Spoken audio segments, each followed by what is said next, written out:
Hayabusa into the meta game as we go into game number 2. Feeling ko mas matagal to.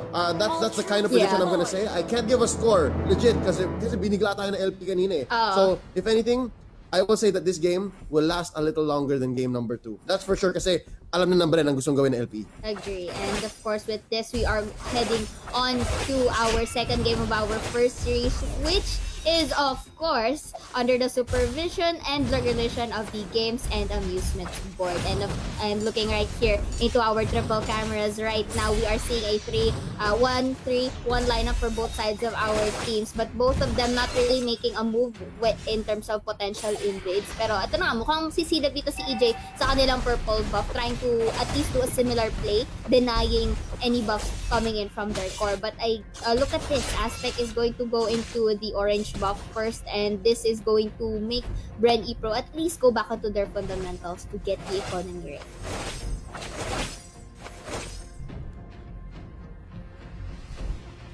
Okay, so right now we are seeing right here that both of our teams just really poking each other out. Not much of action is happening through, but RIBO really with the low break of health right here against RYOTA was able to dash away, but the first spot is gonna go to KOLIN dito. But Aspect is going to have some space in getting that purple buff in return. So this is pretty good for LPE taking the first blood. And right now, here, we are seeing that ARVS is going to be at least depleted by a half health against FLAPTZY and company dito. But this is also enough of the time for LPE to really respond. They don't really want that casualty away from their side. Yep, surprising no na napapagana pa rin ng Eagles ito, because as Bren Epro, I was expecting they would play a little safer.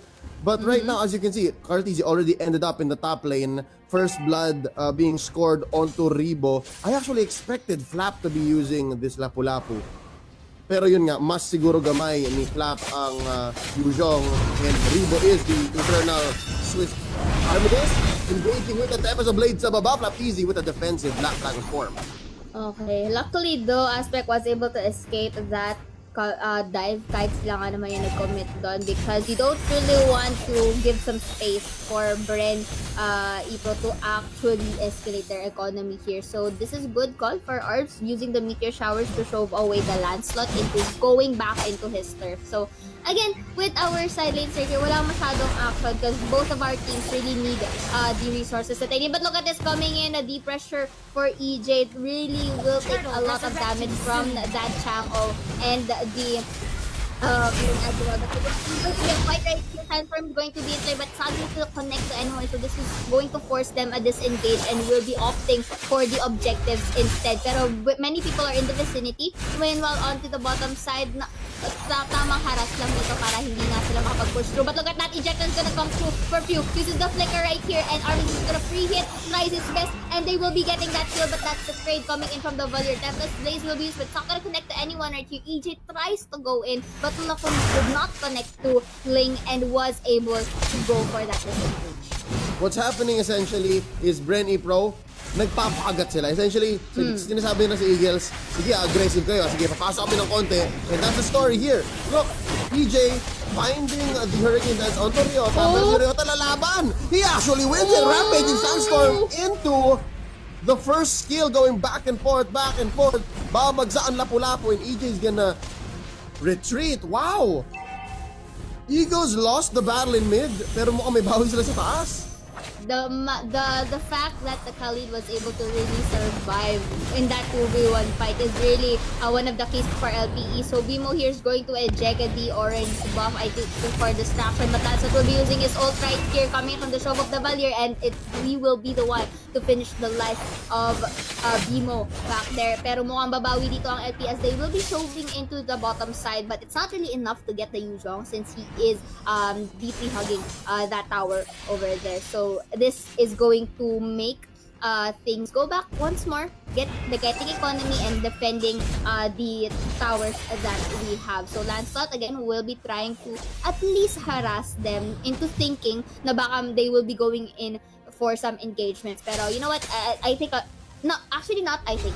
It is KARLTZY having the discipline on not doing so. So Hayabusa will be using his Shadow Clones right here. Hurricane Dance is not gonna connect to him right there. But it's enough to really defeat himself. And of course, that is an entry coming in from JAKETHEDOG to end his life. Yep. Saya, I'm wondering, anong kinain ng Eagles ng breakfast? Anong kinain nila? Coach Panda, kwento mo naman kasi gusto ko rin yan. They have won 2-on-1 duels already. Hold up. Nice take by FLAPTZY there. Pero legit, di ba? They have taken Yes. 2-on-1 duels already. Top and then bottom. And already, this should give Bren Epro an idea na okay, LPP here, hindi na sila magpapagulang. And there's the second turtle taken. Okay, that was a good steal coming in from the Lancelot right there. But that was also a nice attempt for LPE to actually contest and force the issue. But look at this, Yuzong was able to really pin down the Chang'o and go for that take. And with the low health coming in from the Khalid right here, I saw that Jahed tries to push him away, but that's not really enough to really save him to death. And again, KARLTZY, this is now an opportunity for him to go inside. Look at this, ejector is gonna be used, but Hayabusa is going to take one. A trade coming in from Lapu-Lapu right here. And this is a disengage, but look at this, FLAPTZY, I think, will try to go in for us with that low health, but you have to take note that he can go into the terrain. So this is nice call coming in from Bren Epro to just disengage and focus once more into getting towers first, because I think that's what they need in order to gain that control. So far, already na yung science na mas matagal nga ang laban na ito kaysa dun sa kanina. FLAPTZY, gonna get called with an ejector, palikod. There's the unstoppable force. FLAPTZY survives though. ARVS still gonna continue. EJ disengaging with the Hurricane Dance. Ay nako, Aspect. Here comes the Tempest. Okay, Tempest Blade will be used to really clean up Yuzong away from the board. And again, with their Yuzong out, this forces them to disengage once again. You know why? Kasi you don't want to afford casualties right here, especially with LPE bringing in the momentum. Sure, Bren Epro also has their spotlights here. They are able to take down people there, especially when alone. Nakita naman natin, di ba, nakabawi yung Valier doon, taking down the Lapu-Lapu. But the thing is, the way that LPE rotates at this point and engaging in the skirmish fights like this one, once again, not really hesitating to go into the tower dive, but the Yuzong was there in the vicinity, so they decide to just transition themselves into middle here. They are seeing that ARVS is in danger. Meteor Shower is going to reach to throw them all the way. Look at this, Johnny will be going inside, and then the space will come through. Not gonna connect to anyone. EJ will be Hurricane Dancing Aspect, but it's only to show him away. And that was actually a close call, because if Joyd was able to eject one, that could have been a game for LPE. Yup, pero hindi pa tapos. You see that, RYOTA with the Rampaging Sandstorm. Aspect still face poising in. FLAPTZY medyo mababa. FLAPTZY still dealing some damage and backing out at the same time. Turtle here. They're just safe pa rin. Bren Epro has a good claim at this, but there's the Meteor Shower. KARLTZY looks low with the Phantom Execution surviving. There you go. Bilang si RYOTA paharap. And now RYOTA with the one. Dealing quite a bit of damage. Execution, Phantom, Thorn Rose by KARLTZY. And there's the first turtle by Aspect. But at what cost? Yung baba ng buhay ni Aspect, Tempest Blades palayo, dash out. Okay. That was just Trading. They keep going back and forth. Actually, that's true. And you did mention na mas matagal nga talaga to, because both of our teams already know what is up and how are they going to engage in the fights. But I like it how every little thing is being used, every skill for both of our teams. It's just that KARLTZY here, we're starting to see him really go into the limelight right now, abusing the low healthy people coming in from LPE. So again, another Ejector will be pinning down FLAPTZY with the Meteor Shower, and the Raging Sandstorm will be having that kill. So far, ladies and gentlemen, the story of the series is Khalid is amazing. I still am yet to understand why JAKETHEDOG chose the Hayabusa here. Feeling ko ano siya parang sagot sa Lancelot para maghahanap ng target yung shadow kill, and then when Lancelot does come out of his invulnerability frames, may damage pa rin si JAKETHEDOG. That's just, you know, my theory here. But so far, both teams are staying neck and neck. We're approaching 10 minutes and there's barely a 500 gold difference between them. Saya, one key that showed me here that Bren Epro is in it for the long haul at hindi sila mag-aasim and they are gonna fight for game number 3 here is because nice Hurricane Dance by EJ kaso walang damage output. It's because hindi nila siya na-choke the Aspect. It's speaking of that, knockups all through and through for both sides of our team. Yuzhong is going to use his dragon there to actually shove the members away, while Aztec is going to be pinned down by two, making two members of Bren Epro. KARLTZY onto the chase. Aztec will try to go into the terrains right here to safety, but it's FLAPTZY and the gang will be trying to pin him down and finally get the kill here onto the bottom side, but that is going to at least buy some time for the other members to go to safety. Nako, nalugi yata doon si Kuya mo Aspect. He chose to dive in, use the Tempest Ablaze in a defensive manner. Sure, you got the kill on EJ, but was it worth it? You lost JAKETHEDOG, you lost Aspect, and it was pretty much a free kill for KARLTZY. So far, KARLTZY looking great in this game, 4-1-4. Already, nag-push na ang Bren Epro dito, mid and bottom, but note, hindi umaalis si JAKETHEDOG dun sa bottom lane. Kanina pa tinatrabaho, kaya konti na lang, inhibitor na lang titira dun sa bottom. It is good for the Eagles. I think they should stay the course here and kind of fix the way that they engage and they make decisions like that. Wag nang mag-asim si Aspect kung si EJ lang din ang mamamatay. Wag siyang gigil. I have to agree. They have to at least take a chill pill kapag magko-call sila na shots dito. But look at this, trying to really harass BEEMO here and applying pressure dito sa ating middle side, which is a good call for Bren Epro because they already have this certain amount of control dito sa ating mapa. So the options for taking the Lord is open. But I think the strategy here for Bren Epro is to take down one or two members of LPE whenever they will try to attempt in winning a skirmish fight para at least secured na ang pagtitake nila ng Lord dito. And yeah, pretty good for LPE here to just staying their grounds, not overextending kasi they know already the dangers, especially with KARLTZY and his damage output. So far, I think Lord is a little easier of a take for Bren Epro because I do believe yung Eagles ngayon natatakot na sila eh. Kasi I can see now in the way Aspect is moving is he would rather stay away from the fights rather than chase him earlier. But now look at this EJ with the Hurricane Dance, napping down si JAKETHEDOG. And that's going to be a free turret push while BEEMO can only watch. Say, this is starting to look dangerous because that was a defensive objective if I've ever seen one. And medyo natrap na yata si BEEMO dito. That's 4-on-1, Rampaging Sandstorm, pushing in the back, take it away!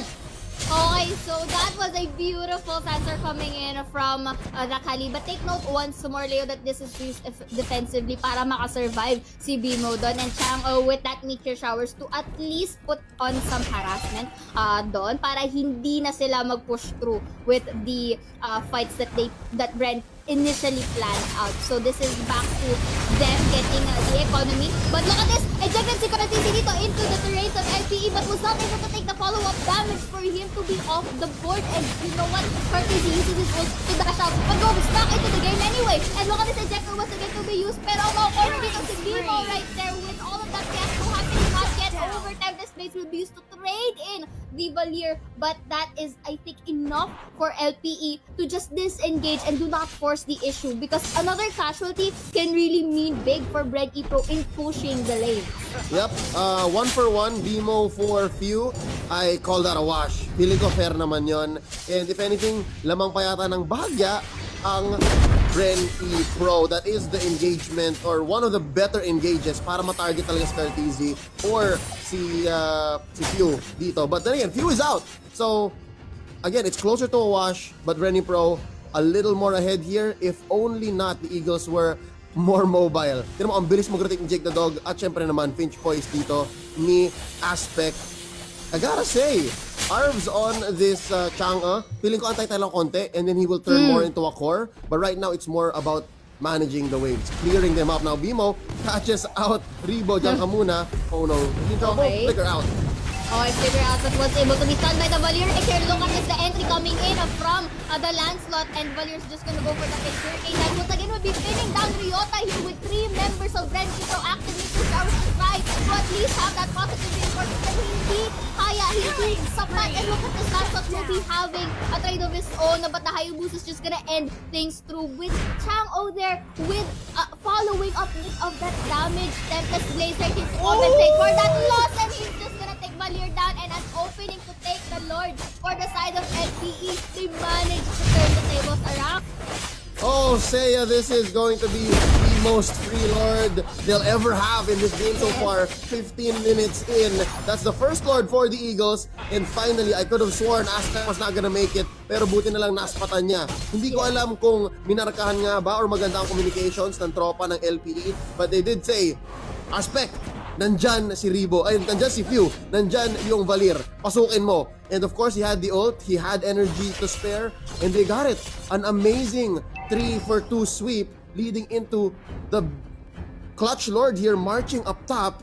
Now, the key for Bren Epro here is 1, defend Lord, and 2, maybe leverage this this minion wave down bottom. Pero sasagutin ni Aspect yan eh. So I think their first key here to stabilizing, equalizing this matchup is to clear the waves and save this mid lane turret. Kaya tatlo ang nakaalat dito na defenders.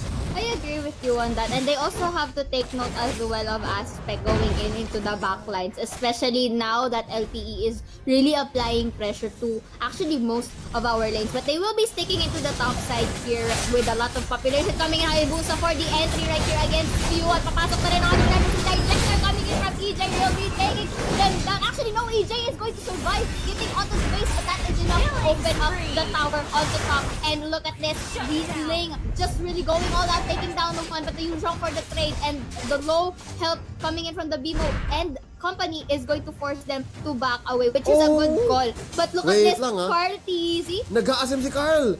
I mean, alam niya naman kung sino nandun, but if BEEMO, look at this, think about this, if BEEMO was still there somewhere, tapos si RYOTA and ARVS, if they get it right, they could have cleaned up house and maybe popped the immortality. But again, at least EJ is here, the enforcer, the trusted one. Maganda ang turnaround ng Epro, but yeah, the deed is done. Nabutas na yung top and bitin ng one hit yung mid. But you know, it's still also enough for another entry coming in from once more if they are able to get the stakes into their favor. And as you mentioned nga, no, enough to actually prop that immortality against KARLTZY, but they knew the risk of taking it na pwedeng mabaliktad kasi ni KARLTZY yun. So they don't wanna force that issue. And speaking of forcing the issue right here, RYOTA will be forced, if I'm not mistaken, he used his flicker to go back into the lanes. But look at this, Yuzong will be using his mobility once more, meteor showers to at least get, but not gonna connect much to anyone. Hayabusa with that entry shadow, but it's really gonna just go for the disengage. So this pins down Bren Epro in depleted health. Hurricane Dance used defensively to go back into the fight. And again, this is really tight spot in engaging air fights right here, but Yuzong is gonna take that trade anyway. Will be taking down the lead, not over though, and this is a good call for LPE to back away. Wala si RYOTA sa board, so they need to wait for 40 more seconds before he spawns, and this is an opportunity for them to defend. They can't afford any casualties at this point, because if they do, this is an opening for Bren Epro. So ang mantra ng Eagles dito, defense. They're gonna lose this turret, no doubt. But I think it's still somewhere in the cards here to save mid as well. Baka hindi sila mabutas. Hold up Right here. Look at this, knocking down muli. But I think that was enough to block the immortality. Actually, no. They are going to take down 2 members of LPE. JAKETHEDOG will be forced to back away. Lancelot, KARLTZY with no hesitations of going in, will be propping up that immortality. But the Chango is gonna go for the finish, and look at your Aspect though, was able to eradicate all of that remaining towers that Bren Epro has dito. So a lot of pressure. This forces now Bren Epro to back away as we have witnessed doon. And this is a good entry for LPE right now to go for the response. Oh wow, Aspect made the perfect call. That was legitimately either all in or nothing. At sabi ni Aspect, sige, bubutasin ko na yung bottom, declare ko na yung wave, na-out ko na yung orange. And Jake is taken out by FLAPTZY. This is Bren Epro holding on. They have taken a few hits. They have been rocked, but they're still in it. And now, for the Eagles, I gotta say, medyo delikado itong Lord na ito. KARLTZY is coming on in 3 seconds. Medyo nandito na yung tropa ng Bren Epro. This might actually be another Lord for Bren. I'm not sure. Depends if they are able to have that successful skill. Look at the Sandstorm is going to be used, and that means Shadow will go through it through. Will be taking down the Akai right here. And look at this Crown coming in from LPE right now. It took a little bit of time in taking Lapu Lapu, but it is enough to defeat the members of Bren Epro down to 2. So only 3 members remaining that is alive on Bren. This is an opening now for LPE to get the Lord. But as mentioned, KARLTZY is alive. That potential retribution can still be in play. But they are not gonna let that happen. Ejector though was not gonna connect to KARLTZY but in that minion. But again, enough to really push him away. Yep. Check out the items, no? Few just bought himself a Twilight armor, ladies and gentlemen. Naintindihan ni Few na parati siyang tatargetin ng mga pwede mag-dive sa backline. With the dog aspect, as long as we can get rid of the Valier, it's all good in the hood. Now, KARLTZY looking low! Aspect takes him down! Never the blade para mag-disengage! Saya! Okay, hindi pa sila kapag-ganun. So we'll be taking a trade again down lane right here. But that is good reinforcement for LPE now to take the remaining members. That is a double kill coming in from the Yuzhong Shanga. Will be having that shutdown at hindi pa siya matatapos dito. All of that damage coming in from ARVS is being used really well for the side of LPE right here. And they still managed to survive and deny this Lord take coming in from Bren Epro and para mapunta sa kanila. And look at this! The minions into the base enters. So this forces them now to just stay there, wait for them to actually get these. And look at this right now. RYOTA unfortunately was alone. Hindi niya kakayanin i-take yung Lord ng solo. But ARVS is also there in the vicinity. I like it though how EJ is there to monitor their move. I think with a potential steal. But you know what? BEEMO is just gonna enter here as well. Yep, ang story nitong Lord na ito is paunahan, marating ang core. In comes KARLTZY, in comes Aspect. Let's see who's gonna get it. Kaya sa retribution dito. Oh, look at that. Coming from the retry right. KARLTZY was going to entry. EJ is going to corner up 2 members of LPE. But I think that's not enough to take them down as a casualty. Look at this. RIBO here will be taken down as well as Ling onto the backline. Staircase down as well. Si EJ doon, and this is just a lot of opening now for LPE to go inside their base. Okay, saya 3 defenders for Epro plus a Lord. Kompleto ang Eagles dito. The key here is for the Eagles to not lose their damage. And RYOTA, he's in very thin ice. Oh, Medyo look at delikado. With the life steal that RYOTA was able to get in, managed to stay alive, but not for long as said by wrong right here. Hayabusa with that entry of his shadows, but this is enough to really disengage them once more. I love it how LPE is just being patient right here, not being too greedy. Kahit sabihin nating 3 members lang ng Bren ang nandito sa ating board. I like it. Ang priorities talaga ng Bren Epro, ng Eagles is to, sige guys, hindi natin natapos, nakapag-depensa tayo, maganda na sana yon, 3 defenders left, but we'll just take what resources we can. FHEWW with the steal in your face ng purple. Wow! Whoa, that was just sneaky plays coming in from FHEWW there, just taking away an economy na dapat sana mapupunta sa LPE. But again, do not fret for the side of Eagles. But you know what? This is I think one of the most intense fights na makita natin maglaro ang LPE. They really know when to place their timing here. It's just that this time they have the discipline enough to call whether it's an engage or a disengagement fight. And what I say guys, this is gonna be a game longer than game number 1, and we're approaching the point kung saan times 2 na siya nung length, and I expect no less from both of these teams. Bren Epro wants to recover, the Eagles still want to do more, and BEEMO and KARLTZY see each other and they are stickering. Now KARLTZY knows he can't engage, pero alam kaya ng Eagles na nandito si EJ at si FHEWW. Delikado yan. Yes, and they really have to be careful whenever they try to scout out the areas of our map, because Bren Epro here can have a good strategy in giving the element of surprise. And look at that, Meteor Shower's just gonna leave KARLTZY at least going back into our base to regain some of his health. But let's see how LPE is going to utilize this time that they have right now. So EJ already has the information na 2 or 3 members rather are into the middle sides. He just will just tell his members na okay, sige, may mga members dito, but they are gonna transition here into the bottom side. So FLAPTZY is gonna use his ult in defense. Yep, we'll see counter now on the Black Dragon form. Maganda yung half dragon, no? Para mag-clear ng waves, but it only lasts so long. And here we go now, the fight is fair. It's gonna be a fight in the jungle. Sandstorm reviews once again for that entry right there. KARLTZY was going in as well. Timeless base, however, however, is going to be over. Not gonna connect to anyone, and that is going to defeat their help by a long shot right here. So JAKETHEDOG is trying to go in and out, and will be taking down KARLTZY. This is going to be an essential fight for the LPE right now, as they will be taking down one of their core dams. And look at this aspect on the backdoor, however, will be trying to actually defeat the help of the base, and this is not over. Sandstorm was going to be used, and the Dragon Form is gonna be hovered by YAKOU right here now, in hopes of taking down one. The low health are coming in. AJHAY will be taking off Hayabusa off the map, and this again forces LPE to disengage. But that was actually close call, kasi I think they're planning to distract the members of Bren Epro here just so that Aspect can have an opening to get the base.